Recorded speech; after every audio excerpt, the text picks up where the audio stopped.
आज दुनिया में हम सबसे बड़े 23% दूध का उत्पादन करते हैं और 1984 लाख टन यानी लगभग 2000 लाख टन दूध का उत्पादन 2021 में हुआ, जिसका शुल्क वैल्यू 8,32,000 करोड़ रुपए थी और अधिकांश ये पैसा सीधा किसानों के India China trade, if one goes back 22 years, around 2000-2001 was barely $2 billion, only $2 billion in 2000-2001, and that position continued until 2002-03 where it increased at best to about $5 billion. At that time the trade deficit consistently was under just about $1 billion.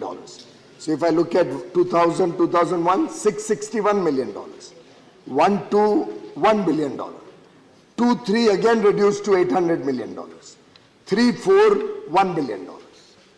And this was the general trend in Indo-China trade. I don't know what happened after that. It's a matter for debate and research. But suddenly, after 2003-04, the $1 billion trade deficit over the next 10 years increased to $36 billion. And the entire country, in a way, became a large marketplace, inviting substandard, opaquely priced, non-transparent, valued goods into the country in a big measure, because of which our imports increased from 4 billion in 3-4 to 51 billion in 13-14. And in a manner of speaking, we opened ourselves to a large number of dependencies on China, which we have suffered for the years as the economy grew, as the country prospered. We became so dependent on them that products which at one point were India's strength, for example, Honorable Chairman Sir, active pharmaceutical products, APIs, active pharmaceutical ingredients, which India had tremendous strengths on, we used to export to the world. We had plants in India which manufactured high quality APIs. Sadly, we gave up that entire industry to China and landed up in a situation that when I was discussing the RCEP, at the RCEP negotiations, and I was attacking the Chinese side, that why are you allowing such substandard goods and why are you allowing low price? We don't even have many times any idea how you can make goods at lower than the raw material costs in India. He says, but sir, your industry is dependent on us. If I don't give you these 2 billion, 3 billion of APIs, your $10 billion pharma industry will collapse. And I actually realized that we have over 10, 12 years lost India's competitive strength in very critical areas.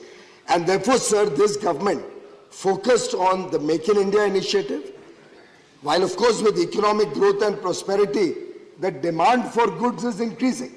And we do not have sufficient capacity as yet in India to meet this large demand for goods and services. A lot of capital good industry got killed in that 10-year period. And because of which today for a lot of capital goods, electronics goods, where we never promoted our industry, they all became dependent on Chinese imports. It is only the Modi government which recognized, the Modi government, sir, it's a very important subject. My honorable friend Jairamji appreciates the gravity of this subject, and I hope you are not holding a brief for somebody who's dumping goods into India.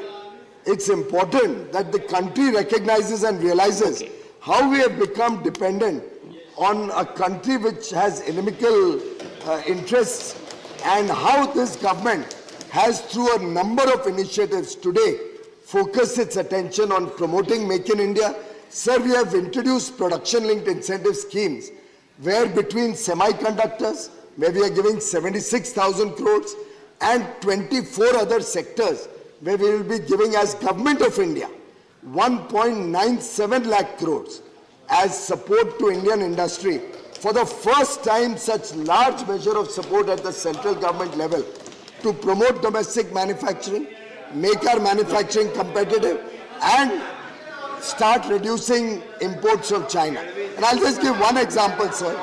Mobile phones. India used to import almost 100% of mobile phones, sir. We had only 2 plants doing mobile phones in this country. Thanks to the PLI scheme, today we have over 200 companies in the mobile phone ecosystem. And we are now not only producing for India, but we are a large exporter of mobile phones.